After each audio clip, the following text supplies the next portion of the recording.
be aware of FIRE in the first place, because not everybody wants to.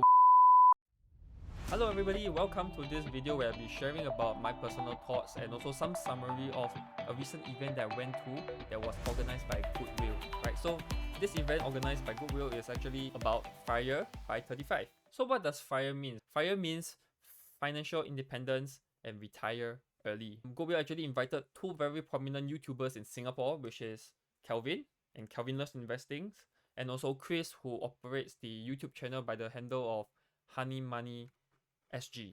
Two of them share contents that I think is very relevant and very applicable, very useful to a lot of the Singaporeans out there, because they're talking about, how you can find the best rates in terms of fixed D, credit cards, which one's the best, what is the best ways to earn miles, how can you retire early, that sort of stuff, which I think is very relatable and I really like the content itself. So that's why a lot of people came down for the live event itself. I just want to share a bit more about the things that was being asked by the participants and also my friend, the moderator, Eric. To start off the session itself, the first question that was being asked to the two YouTubers was that, what does FIRE means to them, right? So for Kelvin, he shared that he did not really thought about financial independence or retiring early at early stage of life, because he didn't care much about it, right? But once he got married, right, that's where he actually started to realize that financial independence is very, very important, because he realized that his expenses actually went up.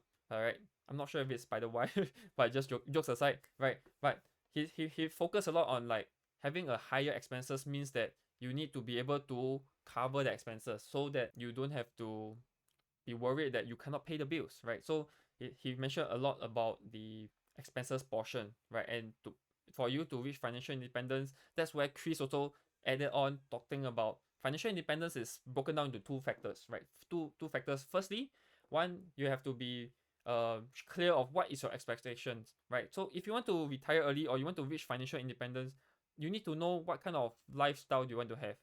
And that's where the expectations comes in, right? If you expect your life to be eating chai fan or economic rice every single day, then of course your cost of living might not be as high as somebody who, the second scenario where you are living in a condo, have a sports car, eating restaurant level food every single day, then of course your expectation or the expenses that you have definitely is very high, right? So he talked about meeting your expectations, understanding your expectations, and if you're able to lower your expectations, of course it's easier for you to reach financial independence, right? But as we all move on in life, as we progress in life, we definitely want things to be better and better for us, right? We want to experience better kind of lifestyle, going for more trips, enjoying life, and all of this is natural. And I do agree that over time our expectations will increase. But at the start, right, they did focus that, you know, if you're just starting out, or if you want to retire earlier, right, by 35, which is not something that a lot of people are able to do, right, you need to lower your expectations first. Okay, that's point number one that Chris actually added on top of Kelvin's portion. And then he mentioned that the second point for you to reach financial independence faster is of course to increase your income, right? So I believe that's why Kelvin and Chris themselves went into YouTubing to earn a form of ad revenue, a side income per se, right? So I do agree that increasing your income is something that we definitely need to do, right? Whether you ask for a pay raise or you change your job, change your career, whatsoever, upgrading yourself, right, to have a better income. If let's say you're happy with your full-time job because the work-life balance is there, but on the contrary, it doesn't give you more income, then that's where you might want to consider doing a side hustle, right? I believe there's so many side hustles out there for you to look into and understand and start generating some form of additional income, right? So of course that is something that everybody wants, a higher income to be able to sustain and finance all of the expenses that you personally have. Okay, so for Chris himself, he didn't thought about retiring early until he actually reached 20 plus years old, because when he got into the workforce, right, and he understands, and I think many of us also understands that the first priority is of course to find a job, get a salary, and then that's where you can progress in life, right? Can use it to spend on things that you really want, or giving back to your parents. Okay, but he met with a situation that he was actually retrenched, and that got him thinking like, if I cannot forever work for somebody, right, which I believe is the case, right, because you never know when will the day come where you're actually being retrenched, or the company is not doing well and decided to close down, right? All this stuff is unforeseeable. So when it comes down to retiring early or thinking about your income per se, right, you need to think of how you can have an exit plan, right? Because if you cannot work forever, there's always a chance of being retrenched. You must know how can you sustain yourself, sustain your life and your partner's quality of life to be at the same level or even better in the future. And that's where he thought about talking about FIRE. And also by having FIRE itself, he also mentioned a very good point that I want to bring it up, which is the option to choose. By being able to retire early doesn't mean much. It just means that you have the options to choose not to work and be able to enjoy the current or the expected life that you want to have, right? And by having the option, it gives you the freedom to do things that you really want and not be bounded by the job that you are having, because you're no longer in the space or in the place that you have to have that job.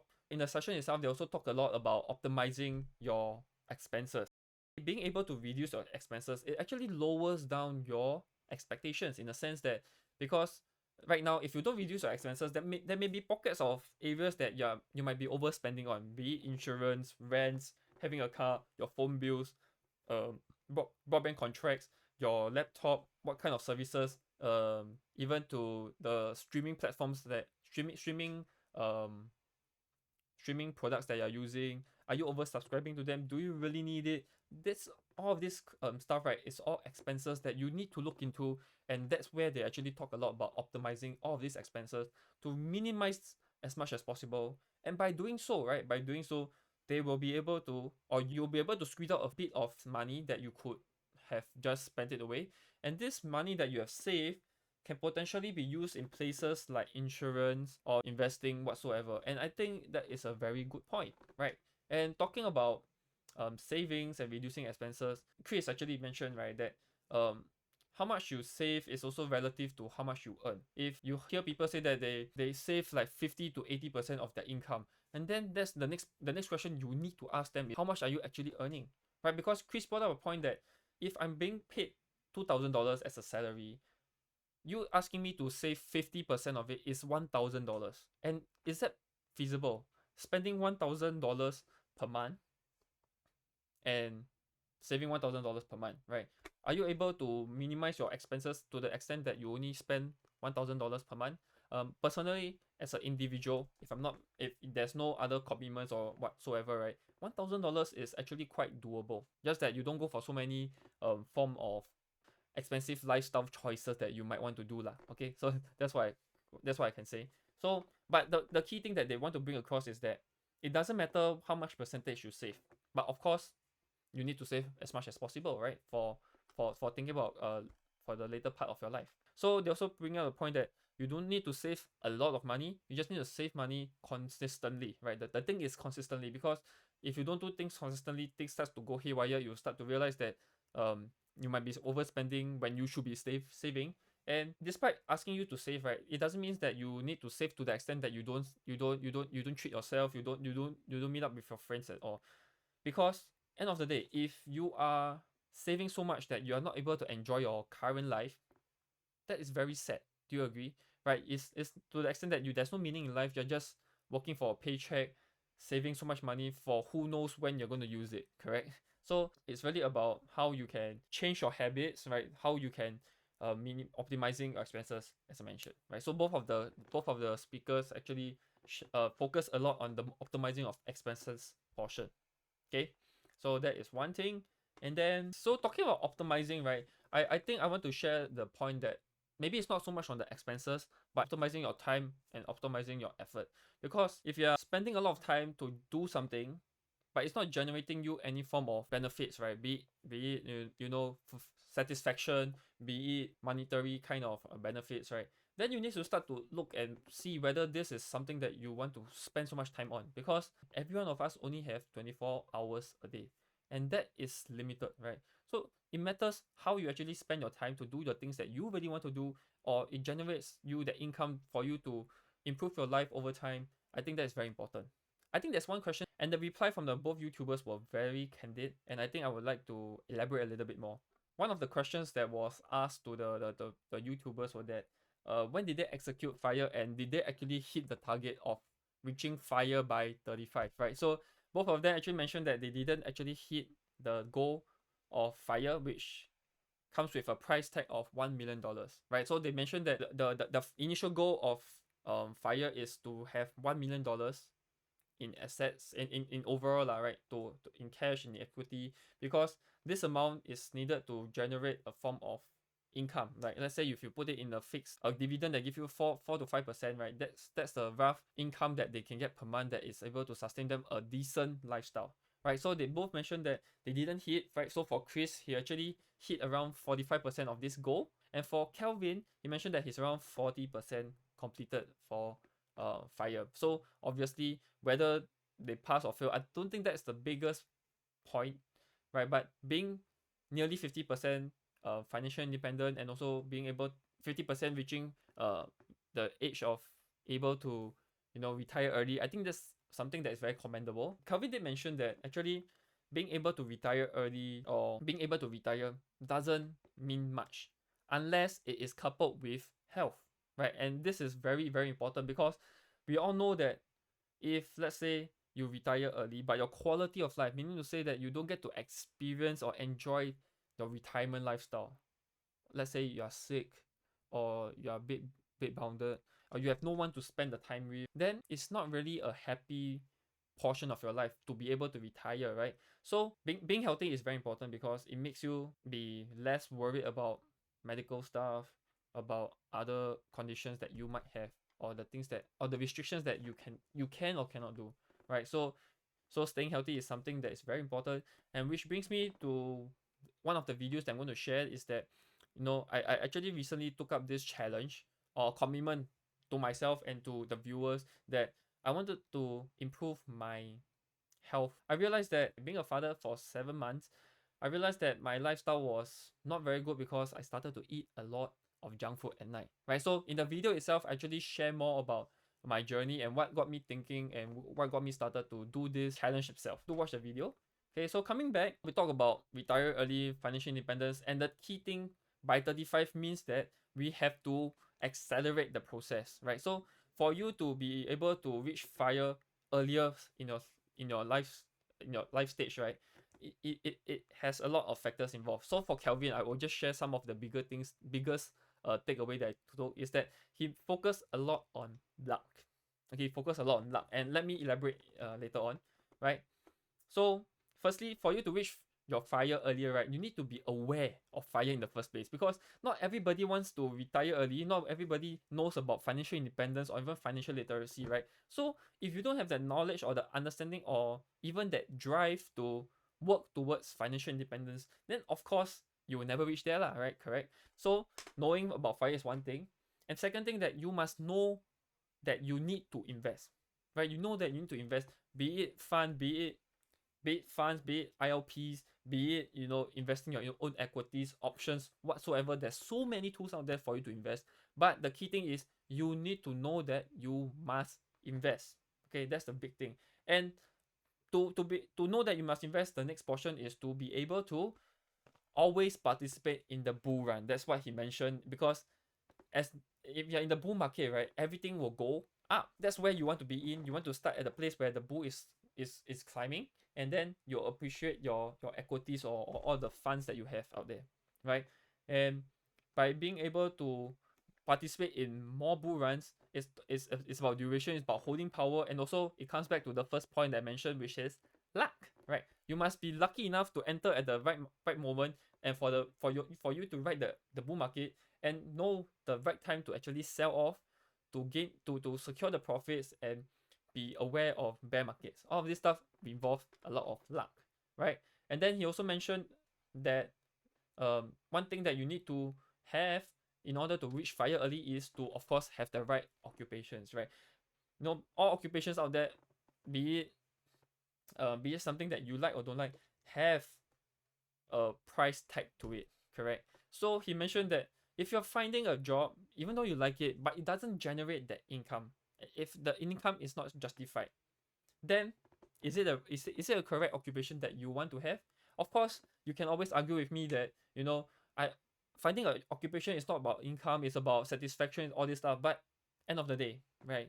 To be practical, we still need to pay our bills, right? Your expectation of your lifestyle doesn't have to be very high, but you still need to pay the bills, right? You still got other commitments whatsoever. So he mentioned that you need to have a correct occupation. And if you don't have a correct occupation, that's where you might want to think about upgrading yourself, learning new skill sets that allow you to generate higher income, or do it at a side, like doing a YouTube, or doing a job shipping whatsoever. Open your own business. There's so many options that you can look into, right? So if you are interested in knowing more about what kind of side hustle is good, or what are the things that I personally am looking at, comment in the comment section below to let me know that is this something that you would like me to cover as well. Kelvin himself brought up a very funny point, is that in order for you to reach FIRE early, right, you also need to have the right partner. So I'm not sure if he's insinuating anything, but I think it's more of a joke. Why he mentioned this is that you need to be aligned with your partner, right, and work out a common goal. Because if one of your partner is somebody who rather focus not so much on the long term, but focusing on the short to mid term kind of experiences or spending, then of course you guys are not really aligned. But what can you do, right, if you are already married? Okay, so if you're married, then of course you need to sit down with your partner and talk about it, because communication is the key to everything, correct? And of course, last but not least, for you to reach FIRE early, there's hard work involved, right? And hard work also comes back again to luck, because if you are doing something that is using a lot of time, effort, but you don't have the luck to bring it up, you don't have the luck to actually scale up your business or generating a decent side income, then you can't reach your goal earlier as well, right? So these are some of the biggest takeaway from Kelvin, mainly luck. Okay, but for Chris, right, for you to reach FIRE early, right, Chris also brought up a point that you need to manage your expenses. But before even talk about managing expenses, right, you need to first manage or lower your expectations, which I brought up in the earlier points, right? By managing or lowering your expectations first, it brings the whole planning much easier, because if your expectation is lower, the expected expenses will definitely be lower as well, which is definitely very, very important. Once you lower your expectations, then you know that your expenses will have been in the lower range, and that's where when you manage these lower expenses, you will be able to lower even some more, which is much better, right? And then of course you need to increase your income, right? To retire early, you need a higher income, higher more sources of income, and that's where you need to learn skills. And is this skills teachable or transferable to from people to people, right?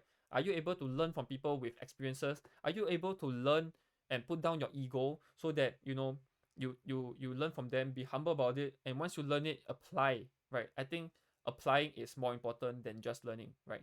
I believe over the years that every one of us have been through in our education system, we have been learning a lot of things, right? Science, math, um, different kind of art, even literature, all of these things, all the things that we learn, are they being applied in your lifestyle right now? Are they being applied in your job right now, right? So if they're not applied, then why are we learning it? Why are we wasting time on it? Okay, so on this question, right, earlier on we talked about FIRE by 35. So I did mention that Chris and Kelvin, they set a goal of 100% being at $1 million. So for them to reach FIRE is $1 million. But for you personally, what is your FIRE? What is the definition of FIRE? And 100% of FIRE for you depends on your end goal, right? For them, they chose $1 million, because if you were to $1 million, by the way, is in USD, right? So if you were to do a conversion, you divide it into per month basis, right? They're talking about having a income stream of $4,000 to $5,000 of SGD income, right? And I think 4 to 5K income is quite sustainable, it's quite doable, it's quite manageable in terms of decent life, where you can go for special meals with your partner, go out with friends, but yeah, and go for overseas traveling once a while, right? So then again, how do you define your personal FIRE is also how much expenses do you want to have, right? Do you want to have a high or a low kind of lifestyle, right? And that will determine whether $1 million is enough or not. Another question that was being asked was that how can we actually know whether we have that quality to FIRE, right? Whether we have the quality to reach financial independence and retire early by 35. That is something that I think is more important, because if you don't have this quality right now, you may want to, right? If you may want to develop this kind of qualities, or you may want to impart these qualities into your next generation, right? So I'll definitely want Kaiser to be fired by 35, definitely, right? Because when he's free, when we can spend more time together, he can do things that he really want. And now let's share what are the qualities that you need to have for you to retire early or reaching financial independence earlier in your life, right? So they mentioned that to in order to reach FIRE earlier, you need to be very driven, because if you're not driven, or you don't have the drive to continue to work hard, to earn more income, to do more side hustles, to increase your skill sets, then how can you justify to your employer or or set up a business for you to run sustainably and generating a higher income, correct? Be it what kind of jobs that you are working at, you must be driven at whatever you're doing, so that you can show that you have what it takes, you have that quality for them to pay you higher and higher, right? And of course, you must be able to sacrifice some of these gratifications things that you might want to have, right? So I actually asked them this question on delayed gratification. So what is delayed gratification? Meaning to say that instead of spending now, which is instant gratification, and enjoying the current state of time, delayed gratification means that I'm waiting to experience and have this enjoyment in the future. So what do I mean? For you to retire early, right, is something related to delaying your gratification, because you're spending the first part of your journey, right, to really to really sprint, to earn more money, to reduce your expenses, all of this stuff, optimize your expenses and all. And you're sacrificing like the enjoyment portion of things. You're thinking about how you can reduce your expenses, which means that you might want to go for lesser dates. And if you go for lesser dates, your partner is not happy, and if your partner is not happy, you probably will be unhappy as well, right? So these are some of the things that what delayed gratification means. And for you to be able to retire early or being financially independent, you must be able to speed things up. You must be able to speed things up at the start. And once you reach your first goal, it's much easier for you to slowly expand and see what's the next goal for yourself. FIRE does means delayed gratification, but it doesn't mean completely delayed gratification. What do I mean? Because delayed gratification means that you enjoy at the later stage of your life, be it retirement or when you reach your 40s, 50s, whatsoever, right? But delayed gratification in a sense that you reduce, or you have a lower form of alternative as compared to whatever you have planned. What do I mean? So let's say you want to enjoy by going traveling. Delayed gratification means that probably means that you don't go at all. But that is not what Chris or Kelvin actually mentioned, right? Chris actually talked about, doesn't mean that you completely avoid it, you completely don't do it. It's more of lowering the budget. So in the past, when you go traveling, you might want to go to Europe, which is a very high budget traveling itinerary, right? But can you change from this Europe trip, right, to something of a lesser budget, maybe in Southeast Asia, somewhere nearby, that allows you to enjoy, relax, but doesn't cost you a bomb, right? That's something that they mentioned, that if you want to have FIRE, you must have some form of trade-off, right? You cannot go for very big spending trips whatsoever. For Kelvin himself, he mentioned that he did not really experience or so much on the delayed gratification portion, because he has a kid, which I totally can resonate with him, right? And having higher expectations um in overall, right? So that's something that he mentioned, that he did not really experience delayed gratification, but it's more about how he spent. He also mentioned that luckily he doesn't have any interest in those luxury products. So by not being able to by not needing or wanting to buy those products, is saving them that extra cash that they can use it for enjoying now, right? So this is something that they have. Okay, so last part of the session itself, I also asked them a follow-up question on how can people like us, right, the audiences, which for the audiences that came down, it's actually ranging from teenagers to all the way to um older population, right? So I wanted to ask a generic question on how can we all right reach FIRE earlier, right? So Kelvin reiterate that you don't need to optimize your expenses, generating a higher income or increasing skill sets, finding or changing to a better job or having side income as well. And for Chris, he mentioned that he shared about this point where you can start to use tools that is there that has a lower form of risk but has a certain secured returns. So he mentioned that in Singapore we have this thing called the CPF, which locks in the money that allows you to compound at a fixed rate, right? 2.4 to 4% depending on what account you're deploying your cash into. And by deploying this kind of vehicles, right, it is more secure because you get to have that promised interest rates that the government set. But on the flip side, right, because you put in the CPF, you cannot actually draw it out for spending until you reach the retirement age or using it to buy your house whatsoever. I was actually waiting for them to elaborate a bit more about side hustling because not I understand that not everybody would dare to take the step of becoming an entrepreneur, starting your own business. But if you do reach out to me, right? I'm obviously open to opportunities. Maybe when I got opportunities, I would also like to share with everyone here as well, right? So for those people who don't have the entrepreneur mindset as of now, right? You can start to learn yourself to become an entrepreneur, become a business owner, because in the Kiyosaki 4 quadrants, right? There is the employee, employed, self-employed, then we got the business owner and also the investors, right? So as we are as wherever you are, right, you need to know where you want to stand. You want to be somebody who is trade time for money, which is the self-employed and also the employee quadrant, or do you want to leverage on people, the skill sets for or the time for you to actually generate passive income, right? Because end of the day, for us to retire, we need to have more passive income. Okay, so for you to reach more passive income, you need to utilize time, being an investor or even being a owner which leverage on the team. And of course, I personally want to be on the other quadrant where I can leverage on my team, becoming a business owner, and also being an investor to compound the money over time. Okay, what Chris mentioned that you can put your money in CPF, right, is like a form of investment, right? In the investment portion where you use the fixed rates to help you to compound your wealth over time, right? So personally, I personally have this goal that if I were to become a business owner, one of my first few priorities, right, is to help parents, especially young parents like me currently, right, to really have that freedom of choice, the options to not work.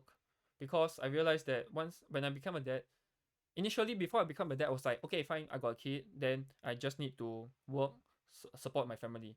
But when my baby came out, right, it got me thinking like, do I want to spend most of my time working? Do I want to spend most of my time working for that salary and neglecting or missing out on all these milestones that Kaiser is going through?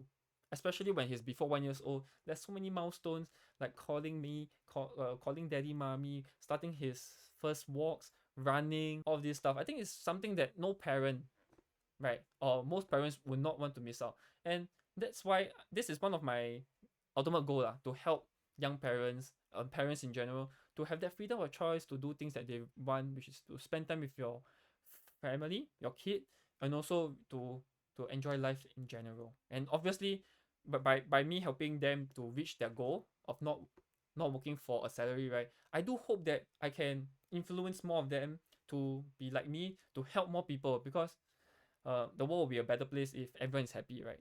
When your kid is not neglected, you don't feel neglected as a kid yourself, then you have a better environment to start off with, which has many upsides to it in general. So just a summary for this whole video. I've been talking quite a lot now, so I hope that is so far whatever I share is very useful. And if you like this video or you like to see more of me sharing my opinions, like and comment in the section below. What is the next thing that you want me to share about, right? I will like to know what you guys want to see or want to watch. Okay, so click the subscribe button as well. Okay, so in summary, I want to just summarize whatever that we have been talking about. It's mainly optimizing your expenses, getting a higher income, and also, of course, you need to balance between your wants and needs. What kind of lifestyle do you want? at the start? Are you able to sacrifice or reduce your expectations at the start so that once you reach the financial independence, you can slowly work your way up, right? I think that's something that you can look into. And also talking about lifestyle, talking about, especially for people who are in a relationship that has a commitments already, right? You might want to discuss with your partners whether are you able to reduce your lifestyles as of now and slowly work your way up, right? If you're able to do so, of course that's the best. But if you cannot, you need to constantly to discuss and find a way how you guys can reach the goal together, right? Because you definitely do not want to work for the rest of your life, right? You want to enjoy it at the same time. So of course, that's the end of this video. If you really like it, do remember to hit the like button and subscribe for more content. So here are some of the photos I took during the event itself, and I gotta say it's really a pleasure to meet the two YouTubers live, right, and to see them face to face for the event itself. Got to thank the whole Goodwhale team for being there and creating this event and organizing it. If not, I wouldn't be able to meet the two YouTubers face to face, right? And last but not least, I want to make a special thanks to my friend Eric for actually organizing this and being the host of the event itself, right? So kudos to you, Eric. And with that, thank you so much for watching this video. I hope to see you in the next video, so don't forget to like and subscribe. Bye bye.